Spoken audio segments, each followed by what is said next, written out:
여호와 우리 하나님이여, 주께서는 그들에게 응답하셨고 그들의 행한 대로 갚기는 하셨으나 그들을 용서하신 하나님이시니이다.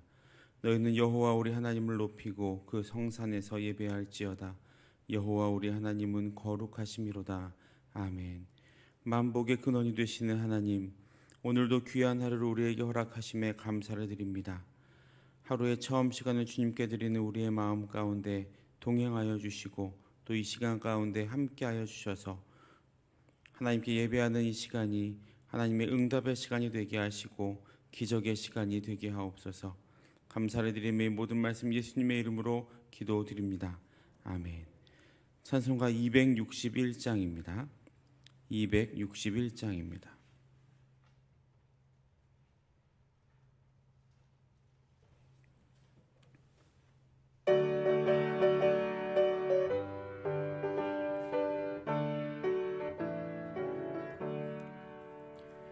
이 세상의 모든 죄를 맑히시는 주의 보혈, 성자 예수 그 귀한 피 찬송하고 찬송하세.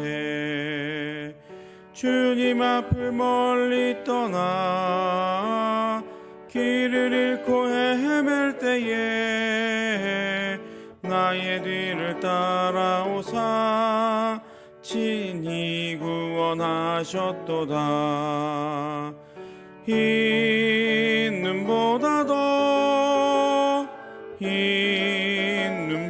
더 주의 흘리신 보혈로 희게 씻어 주옵소서. 가시관을 쓰셨으니 피로 얼굴 물드셨고 십자가의 모진 고통 나를 위해 당하셨네. 말로 영영할 수 없는 그새 주의 구속하심, 그 은혜와 크신 사랑 찬송하고 찬송하세. 흰 눈보다 더 주의 흘리신 보혈로 희게 씻어 주옵소서. 아버지를 멀리 떠나 바른 길을 저버리고 여러 가지 죄악으로 주홍같이 되었으니 물 같은 것 가지고는 씻을 수가 아주 없네. 주여 귀한 보배 피로 날 정결케 하옵소서. 흰 눈보다 더 주의 흘리신 보혈로 희게 씻어 주옵소서. 아멘. 263장입니다. 263장 찬송드리겠습니다.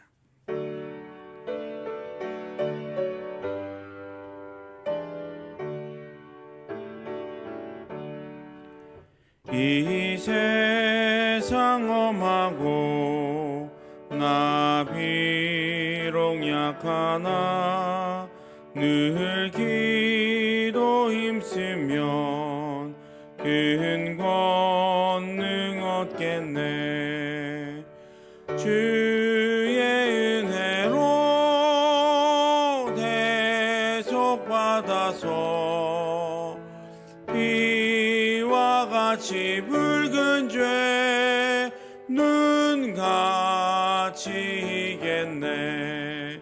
주님의 권능은 한없이 크오니 돌 같은 내 마음 곧 녹여주소서.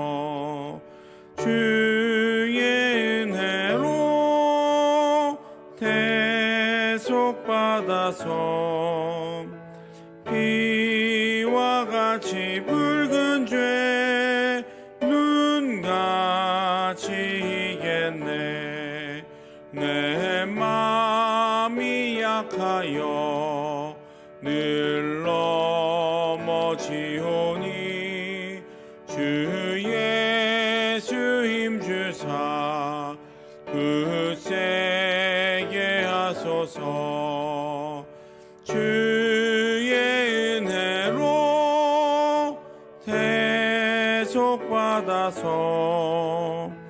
비와 같이 붉은 죄 눈같이 이겠네.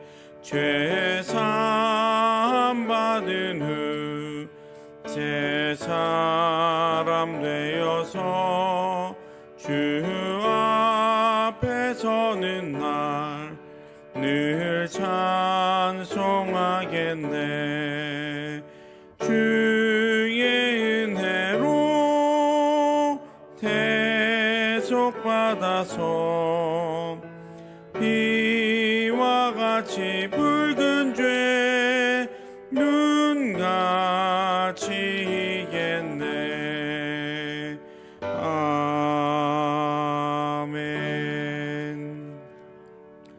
오늘 함께 나눌 말씀은 마태복음 18장 15절부터 20절까지의 말씀입니다. 마태복음 18장 15절로 20절까지의 말씀을 다 함께 합독하겠습니다. 내 형제가 죄를 범하거든 가서 너와 그 사람과만 상대하여 권고하라. 만일 들으면 내가 내 형제를 얻은 것이요 만일 듣지 않거든 한두 사람을 데리고 가서 두세 증인의 입으로 말마다 확증하게 하라. 만일 그들의 말도 듣지 않거든 교회의 말하고 교회의 말도 듣지 않거든 이방인과 세리같이 여기라. 진실로 너희에게 이르노니 무엇이든지 너희가 땅에서 매면 하늘에서도 매일 것이요 무엇이든지 땅에서 풀면 하늘에서도 풀리리라. 진실로 다시 너희에게 이르노니 너희 중에 두 사람이 땅에서 합심하여 무엇이든지 구하면 하늘에 계신 내 아버지께서 그들을 위하여 이루게 하시리라. 두세 사람이 내 이름으로 모인 곳에는 나도 그들 중에 있느니라. 아멘. 할렐루야. 오늘도 귀한 하루를 주님의 전에서 시작하시고 또 말씀과 기도로 여시고자 이 자리에 나오신 모든 성도님들을 주님의 이름으로 환영하고 축복합니다. 예수님께서는 베드로의 신앙 고백 이후에 자신의 사역의 결말을 이야기하셨습니다. 그 결말은 우리가 잘 알고 있는 것처럼 예수님 자신의 죽음과 그리고 부활이었습니다. 그리고 그 말씀을 하신 후에 제자들에게 이제 당신이 없는 이 땅에서 제자들이 어떻게 살아가야 하는지, 어떤 삶의 모습으로 예수님의 제자의 삶을 살아야 하는지를 말씀을 해주셨습니다. 그 내용이 우리가 보고 있는 18장입니다. 이 18장 1절부터 14절에서는 제자들의 공동체 생활에서 교만의 문제나 또 실족하게 하는 문제나 양을 잃는 문제에 대해서 말씀하셨다면, 오늘 우리가 읽은 본문에서는 이제 범죄에 대한 문제에 대해서 말씀을 하고 계십니다. 예수님께서는 마태복음 18장 8절과 9절에서 이미 자기 손이나 발이나 눈이 자기를 범죄하게 할 경우에 범죄하게 하는 유혹과 습관과 본성을 제거하는 이른바 자기 권징에 대해서 말씀을 하셨는데, 오늘 본문에서는 이제 공동체에 대해서, 공동체 권징에 대해서 말씀을 하고 계시는 것을 볼 수 있습니다. 권징이라는 말은 착한 일을 권장하고 악한 일을 징계한다라는 뜻이죠. 그런데 세상에서의 권징이라고 하면 죄를 묻고 잘못한 일에 대해서 벌을 내리는데 주안점을 두고 있다면, 우리 이 교회 안에서의 권징은 이 갈라디아서 6장에 따르면 사랑을 주안점에 두고 있습니다. 그렇게 권징을 통해서 내버리는 것이 아니고 사랑해야 한다라는 원리가 오늘 본문 15절에서 이렇게 나와 있습니다. 내 형제가 죄를 범하거든 가서 너와 그 사람과만 상대하여 권고하라. 만일 들으면 내가 내 형제를 얻은 것이요. 여기에서 내 형제가 범죄한다는 말씀과 내 형제를 얻는다라는 말씀에서 우리는 예수님이 말씀하시는 것이 어디에 더 초점이 놓여져 있는지를 알 수 있습니다. 세상은 죄를 지은 사람은 징계하고 또 사람과 바로 격리시키고 또 그런 교도소나 이런 곳으로 보내지만 예수님이 보시는 것은 그렇지 않습니다. 그것을 어떻게든 잘 해결해서 한 형제를 더, 한 영혼을 더 얻는 데에 목적이 있다라는 말입니다. 심지어 그 다음 절들을 보시면 죄를 지은 형제를 오히려 얻기 위해서 그 범죄한 형제를 한 단계로 한 번에 처리하지 않고 네 단계로 하시는 것을 우리는 죄인을 향한 예수님의 마음을 더 확실히 알 수 있습니다. 16절부터 17절에서 볼 수 있듯이 첫 번째는 너와 그 사람만이고 두 번째는 두세 증인의 입으로 형제를 보게 합니다. 그리고 세 번째는 교회의 이야기에서 또 교회 공동체 안에서 그 사람을 설득시킬 수 있도록 하고 네 번째는 그것도 듣지 않으면 이방인과 세리같이 여겨라. 이것이 예수님께서 범죄하는 형제를 공동체 안에서의 형제를 처리하라고 말씀하신 것입니다. 이렇게 말씀하신 것은 형제자매가 범죄해서 그 범죄를 다룰 때에 최소한의 공중성, 즉 범죄를 다룰 때 공개적으로 또 비공개적으로도 아니라 그래도 서로가 납득할 만큼의 단계를 거치라는 의미였습니다. 그래서는 안 되지만 예전이나 지금이나 우리는 누가 좀 잘못하고 범죄했다고 하면 일단 터뜨려 놓고 보거나 이건 비밀인데 라고 말하면서 퍼뜨려 놓고 보는 좋지 않은 습성들이 있는 것 같습니다. 그래서 이 다른 사람의 잘못에 대해서는 가끔은 너무나도 과하게 공개를 해버립니다. 물론 자신의 잘못에 대해서는 관대한 점도 분명히 있죠. 지금 우리가 살고 있는 이 세상도 그렇지 않습니까? 누군가가 어떤 잘못을 하면 그 일은 정말 순식간에 퍼져나갑니다. 인터넷이 발달한 지금은 더 빠르게 퍼지죠. 문제는 누구의 잘못인지, 왜 그런 일이 일어났는지에 대해서는 정확히 알려지지 않습니다. 또 알고 싶어 하지도 않습니다. 그저 그 잘못이 얼마나 빨리 모든 사람에게 공개되느냐, 얼마나 많은 사람들에게 퍼져나가느냐에 초점을 맞춘 것처럼 보이기까지 합니다. 그로 인해서 많은 사람들이 스스로 목숨을 끊기도 하고 또 2차, 3차 피해가 계속 일어나기도 합니다. 문제가 그렇게 퍼져나간 데에는 아무도 책임을 지지 않고 있다라는 것이 가장 큰 문제인 것 같습니다. 물론 잘못에 대해서는 합당한 처벌이 있어야 합니다. 그러기 위해서 법이라는 것이 존재하는 것이겠죠. 하지만 그 법의 목적은 그 사람을 처벌하는 데 목적이 있는 것이 아니라 그 법으로 인해서 사람들이 죄를 짓지 않는 경각심을 주는 데에 목적이 있는 것입니다. 이 권징도 그렇습니다. 이 권징은 어떤 폭로의 방법이 아니고 그 형제를 징계하고 처벌하는 방법이 아닙니다. 잘못한 사람을 공개적으로 망신을 주고 때리는 데 이 권징에 초점을 두어서는 안 되고 그 권징을 통해서 오히려 그 영혼을 얻는 데에 초점을 두어야 한다라는 말입니다. 예수님이 말씀하신 것처럼 말이죠. 어쩔 수 없이 알려야 하는 경우도 처음부터 교회 앞에 다 모든 사람들이 알도록 알리는 것이 아니고 처음에는 당사자끼리, 그것이 해결이 안 되면 두세 증인을 두고 이야기를 하고, 그래도 안 되면 교회에 이야기를 하고, 그것으로도 해결이 되지 않으면, 여기서 해결이라는 것은 이 잘못한 사람 혹은 사람들이 잘못을 인정하고 원만히 해결해서 그 영혼이 실족하지 않고 하나님 앞으로 돌아올 기미가 보이지 않으면 그제서야 이방인과 세리같이 여기라라는 말입니다. 여기에서 이방인과 세리같이 여겨라라는 말은 그 사람을 정죄하고 공동체에서 잘라서 내버려라라는 말이 아닙니다. 이 이방인과 세리는 당시 유대 사회에서 사용했던 개념으로 이 유대 회당이나 기타 유대 사람들의 모임에 들어올 수 없는 사람들, 즉 이 단체 밖에 있는 사람들을 가르치는 말입니다. 이 부분, 즉 이방인과 세리와 같이 여기라라는 부분을 헬라어 원문으로 보면 너에게 있어서 그가 이방인과 세리처럼 되게 하라라는 의미인데, 그 의미로 본문을 살펴보면 이 본문은 각 교인이 범죄한 형제에게 대한 태도, 즉 교회가 사람을 이방인과 세리처럼 정죄하고 교회에서의 징계를 넘어 사회적인 징계를 부여하라는 의미라기보다는 이 3번에 걸친 시도에도 불구하고 여전히 잘못을 인정하지 않고 회개하지 않는 자에게 유대인들이 이방인과 세리를 대하는 것처럼 각각의 교인들은 교회 차원에서 그 사람과 친교와 교류를 좀 금하고 범죄한 형제와의 접촉을 피하라는 말로 볼 수 있습니다. 버리라는 것이 아니고 결국 그 사람을 버리는 것이 아니고 우리 공동체를 더 튼튼하게 만들기 위해서 잠깐 떨어져 있어라라는 의미로 볼 수 있다라는 말입니다.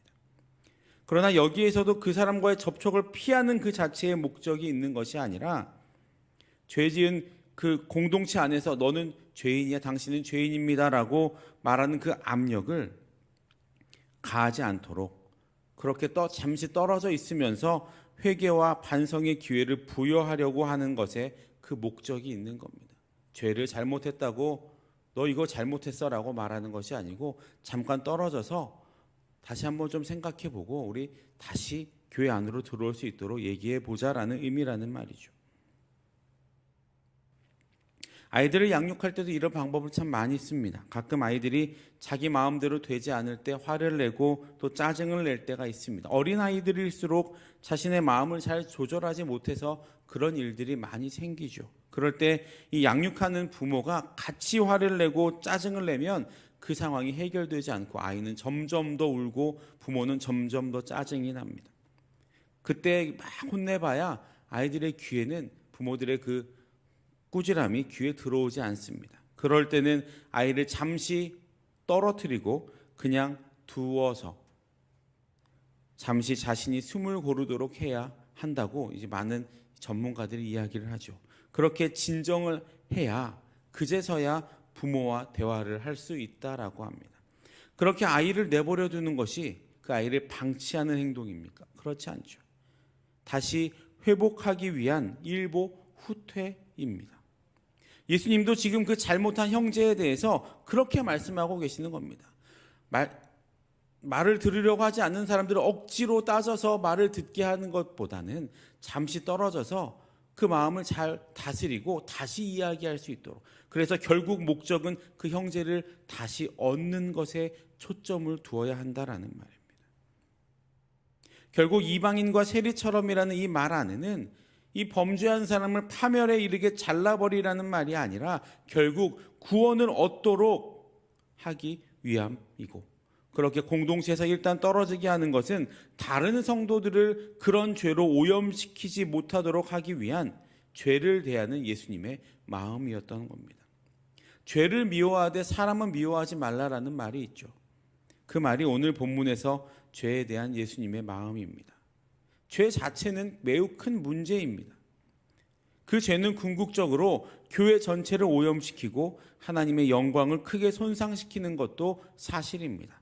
그렇기에 더 신중하게, 하지만 정확하고 분별하게 판단해야 하는 것입니다. 무턱대고 또 이 죄를 쉬쉬해서도 안 됩니다. 공동체를 위한다고 그 죄를 덮고 넘어가서도 안 됩니다. 사실 그런 것들이 지금 이 사회를 또 안타깝지만 우리 교회 공동체도 무너뜨리고 있는 것이 사실입니다. 하지만 또 반대로 너무 공적으로 폭로하거나 과장되게 키워서도 안 된다라는 거죠. 정확해야 합니다. 잘못은 잘못이고 잘한 건 잘한 걸로 정확하게 이야기를 해야지, 우리 공동체를 위해서 죄를 다 덮어주고 서로 다 덮어주고 이렇게 하지 말라라는 이야기죠. 그리고 그 안에는 결국 회복의 마음이 기본 바탕이 되어 있어야 합니다. 그것을 넘어서 결국 모든 것이 회복되도록 말입니다. 예수님은 오늘 본문에서 이 권징에 대해서 진실로 너희에게 이르노니, 또 진실로 다시 너희에게 이르노니 라는 식으로 말씀하시면서 이 권징에 대한 어떤 신적인 주님의 권위를 말씀하셨습니다. 그리고 더 나아가서 교회가 이 바른 권징을 시행할 때 땅에서 메고 푸는 것이 하늘에서 메고 푸는 것이 되고, 땅에서 구하는 것이 하늘의 아버지께서 일하시는 것이 된다라고 이어서 예수님은 말씀하고 계십니다. 또한 이 권징을 통해서 올바른 회복이 일어날 때 20절에서 두세 사람이 내 이름으로 모인 곳에는 나도 그들 중에 있느니라 라고 약속해 주신 겁니다. 이게 얼마나 중요한 것인지 좀 느낌이 오십니까? 올바른 권징을 통해 교회가 회복이 되고 또 교회 공동체가 회복이 되어 다시 그 회복이 되어서 모일 때 그 모임 안에 죄로 인한 다툼과 갈등이 없는 온전한 모임이 될 때 그 자리에 주님이 함께 해 주신다라는 말입니다. 그렇게 온전한 공동체로 우리가 모인 지금 이 자리에 주님이 함께하게 하시는 저와 여러분들 되시기를 주님의 이름으로 축복합니다. 우리가 오늘 함께 나눈 말씀 중에 18절을 우리 다시 한번 함께 읽어보도록 하겠습니다. 18절입니다. 시작. 진실로 너희에게 이르노니 무엇이든지 너희가 땅에서 매면 하늘에서도 매일 것이요 무엇이든지 땅에서 풀면 하늘에서도 풀리리라. 이 구절 어디서 보신 기억이 좀 있지 않으십니까? 신약에서 아주 중요한 부분에서 이와 비슷한 구절이 한 번 더 등장을 한 적이 있습니다. 마태복음 16장 19절인데요. 이 구절은 베드로가 주님 앞에서 주는 그리스도시요 살아계신 하나님의 아들이십니다 라고 신앙을 고백했을 때 그 고백을 들은 예수님께서 베드로에게 해주신 말씀입니다. 내가 천국 열쇠를 내게 주리니 내가 땅에서 무엇이든지 매면 하늘에서도 매일 것이요 내가 땅에서 무엇이든지 풀면 하늘에서도 풀리리라. 오늘 본문 18절과 비슷한 문맥이 보이시죠? 땅에서 메고 푸는 것이 하늘에서 메고 푸는 것과 직결이 된다라는 이 말은 올바른 신앙 고백 이후와 또 올바른 권징 이후에 반복이 돼서 나타나는 것을 볼 수 있습니다. 그 이유는 무엇일까요? 결국 우리가 형제의 죄 앞에서 올바른 방법으로 권징하고 그것으로 공동체가 건강하게 회복이 되기를 함께 구할 때 하나님은 그 회복의 기도를 우리의 신앙 고백과도 같이 들어주신다라는 의미입니다.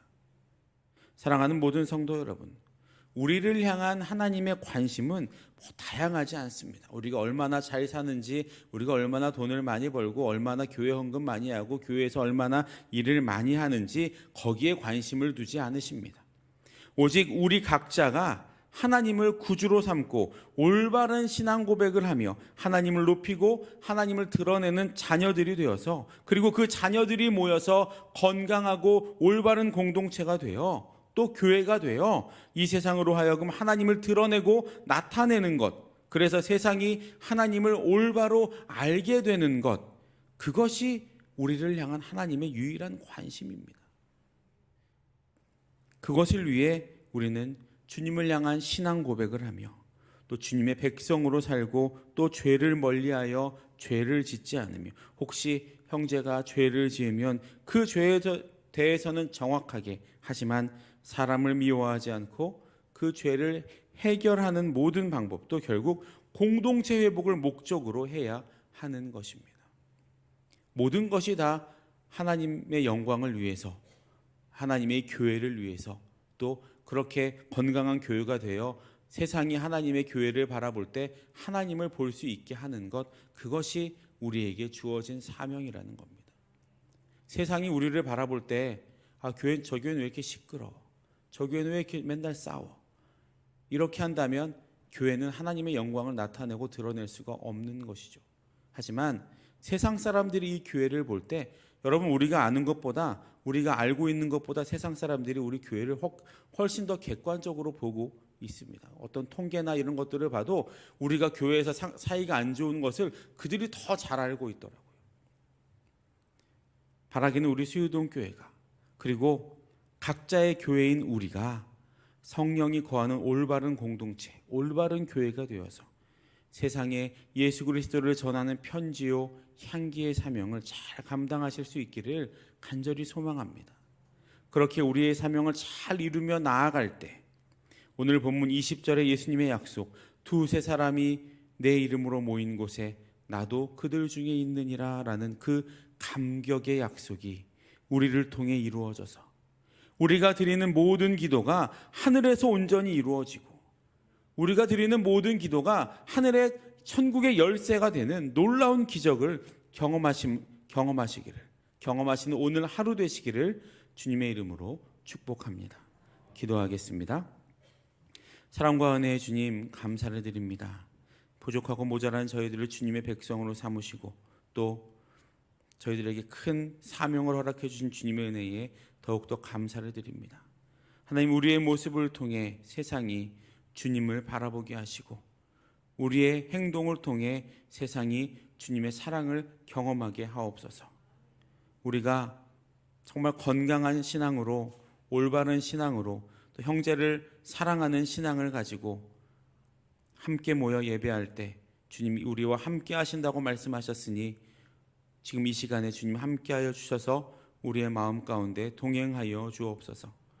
오늘도 하나님의 자녀로, 하나님의 백성으로 이 세상에서 살아가야 하는 우리 모든 주님의 백성들에게 사랑을 회복시켜 주시고 용서와 겸손과 공평과 정의를 회복하여 주셔서 우리가 세상의 기준에 흔들리는 사람이 아니고 오직 성경 하나님의 기준에 올바로 세상을 바라보며 나아갈 수 있는 주님의 백성들이 되게 하여 주옵소서.